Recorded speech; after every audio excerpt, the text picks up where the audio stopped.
Assalamualaikum warahmatullahi wabarakatuh. Perkenalkan, saya Ikhfir Afifah, NIM 63040210057. Dalam video kali ini, saya akan menjelaskan materi tentang perencanaan anggaran. Jadi, apa sih itu perencanaan anggaran? Tapi sebelum kita mengetahui apa itu perencanaan anggaran, kita harus lebih dulu mengetahui apa itu anggaran. Jadi, anggaran merupakan alat penting untuk perencanaan dan pengendalian jangka pendek yang efektif dalam organisasi. Suatu anggaran operasi biasanya meliputi waktu 1 tahun yang menyatakan pendapatan dan beban yang direncanakan untuk tahun itu. Nah, selanjutnya yaitu penyusunan anggaran. Penyusunan anggaran atau budgeting adalah proses penyusunan rencana keuangan organisasi yang dilakukan dengan cara menyusun rencana kerja dalam rangka waktu tertentu, umumnya 1 tahun, dan dinyatakan dalam satuan moneter. Yang selanjutnya yaitu hubungan anggaran dengan perencanaan strategis.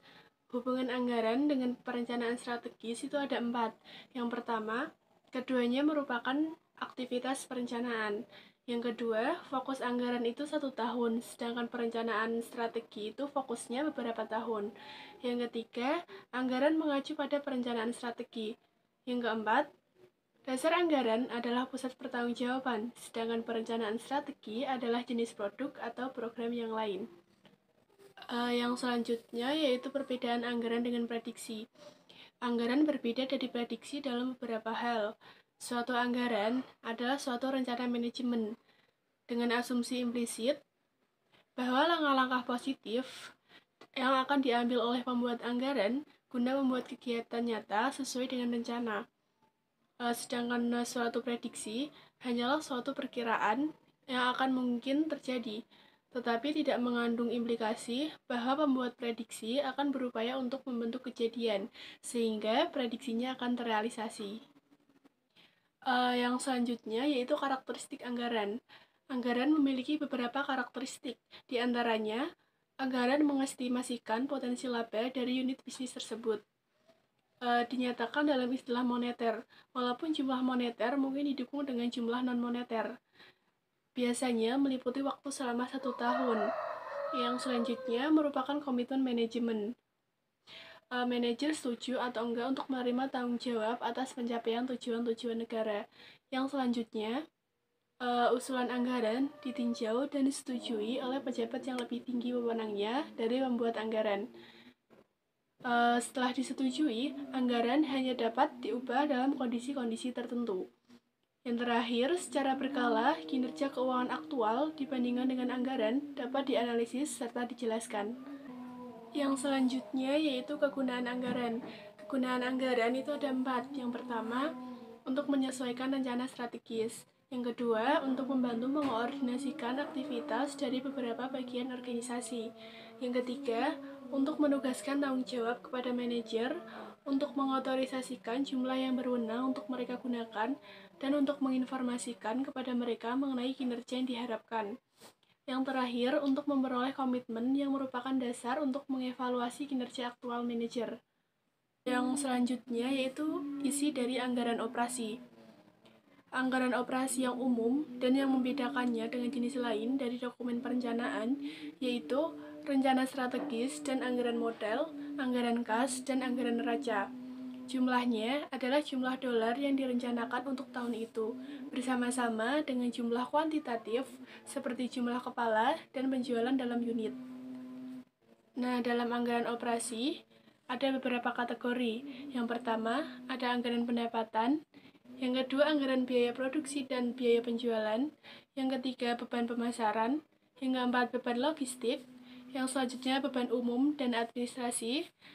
Ada juga beban penelitian dan juga pengembangan. Yang terakhir, ada pajak penghasilan.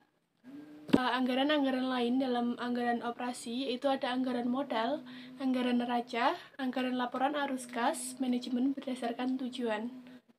Yang selanjutnya yaitu proses penyusunan anggaran. Proses penyusunan anggaran dimulai dari organisasi. Organisasi adalah Departemen Anggaran. Departemen Anggaran adalah yang biasanya melapor kepada Controller Korporat, menangani arus informasi dari sistem pengendalian anggaran. Yang kedua, penerbitan pedoman. Langkah pertama dalam proses penyusunan anggaran adalah mengembangkan pedoman yang mengatur penyusunan anggaran untuk disebarkan kepada semua manajer. Pedoman ini adalah yang dinyatakan secara implisit dalam rencana strategis dan dimodifikasi sesuai dengan perkembangan yang telah terjadi semenjak disetujui, khususnya kinerja perusahaan sampai tanggal tersebut dan prediksi terakhir. Langkah yang ketiga yaitu usulan awal anggaran. Sebagian besar pusat tanggung jawab akan memulai tahun anggaran dengan fasilitas, karyawan, dan sumber daya lain yang sama seperti yang mereka miliki saat ini. Maka, anggaran ini didasarkan pada tingkatan yang ada, yang kemudian dimodifikasi sesuai dengan pedoman. Perubahan dari tingkat kerja saat ini dapat diklasifikasikan sebagai berikut. Yang pertama, perubahan dalam kekuatan eksternal. Yang kedua, perubahan dalam kebijakan dan praktik internal.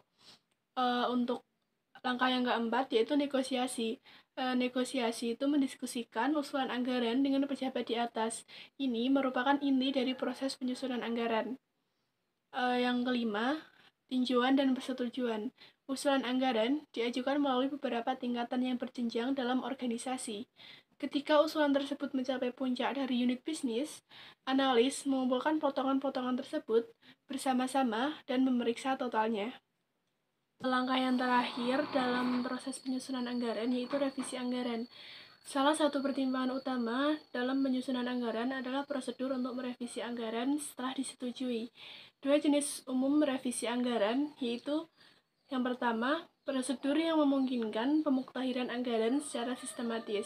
Yang kedua, prosedur yang memungkinkan adanya revisi dalam keadaan tertentu. Jika revisi anggaran terbatas hanya pada situasi yang tidak biasanya, maka revisi semacam itu harus ditinjau dengan memadai. Secara umum, izin untuk membuat revisi itu sulit didapat. Bisa dikatakan revisi anggaran harus dijustifikasi berdasarkan perubahan kondisi yang signifikan dari yang ada ketika anggaran yang asli disetujui. Yang selanjutnya yaitu aspek perilaku dalam penyusunan anggaran. Salah satu tujuan dari sistem pengendalian manajemen adalah untuk mendorong manajer agar lebih efektif dan efisien dalam mencapai cita-cita organisasi. Beberapa pertimbangan motivasional dalam penyusunan anggaran operasi dijelaskan berikut ini. Yang pertama, partisipasi dalam proses penyusunan anggaran. Penelitian telah menunjukkan bahwa partisipasi anggaran yaitu proses di mana pembuat anggaran terlihat dan mempunyai pengaruh dalam penentuan besar anggaran, mempunyai dampak yang positif terhadap motivasi manajerial karena ada dua alasan. Yang pertama, kemungkinan ada penerimaan yang lebih besar di atas cita-cita anggaran jika anggaran dipandang berada dalam kendali pribadi manajer dibandingkan bila dipaksakan secara eksternal. Yang kedua, hasil penyusunan anggaran partisipatif adalah pertukaran informasi yang efektif.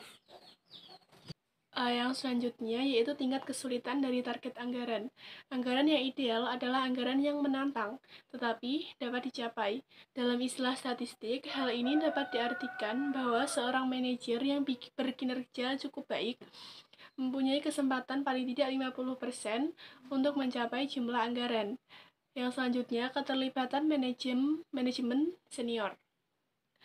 Keterlibatan manajemen senior adalah perlu supaya sistem anggaran manapun menjadi efektif dalam memotivasi pembuat anggaran. Manajemen harus berpartisipasi dalam peninjauan dan persetujuan anggaran. Dan persetujuan tidak hanya stempel, manajemen juga harus menindaklanjuti hasil anggaran. Yang terakhir yaitu Departemen Anggaran. Departemen Anggaran memiliki masalah keperilakuan yang sangat sulit. Departemen ini harus menganalisis anggaran secara rinci, dan departemen tersebut harus yakin bahwa anggaran disusun dengan memadai dan informasinya adalah akurat. Contoh kasus atau studi kasus materi penyusunan anggaran itu contohnya perbandingan dari rencana anggaran biaya dan realisasi anggaran selama satu periode serta penerapan fungsi anggaran biaya sebagai alat pengendalian manajemen pada PT Asuransi Jiwasraya atau Persero Bogor. Dari hasil perbandingan tersebut, penyusunan anggaran biaya hingga penerapan fungsi anggaran biaya sebagai alat pengendalian manajemen pada PT Asuransi Jiwasraya atau Persero Bogor telah terlaksana dengan baik. Dalam anggaran PT Asuransi Jiwasraya Persero Bogor, khususnya di dalam penyusunan anggaran, biayanya dari tahun ke tahun selalu efisien, serta selalu mencapai target realisasi yang telah ditetapkan sebelumnya oleh Bandung Regional Office. Oleh karena itu, dalam perencanaan yang telah dibuat, selalu bersifat tepat sasaran guna pencapaian tujuan PT Asuransi Jiwasraya atau Persero Bogor. Pelaksanaan penyusunan serta realisasi anggaran biaya PT Asuransi Jiwasraya atau Persero Bogor dapat dinilai baik karena di dalam proses penyusunannya menggunakan metode bottom up yang melibatkan jajaran bawahan atau disebut juga sebagai junior manager dalam proses penyusunan anggarannya. Dan di dalam realisasinya selalu bersifat efisien terhadap target pencapaiannya.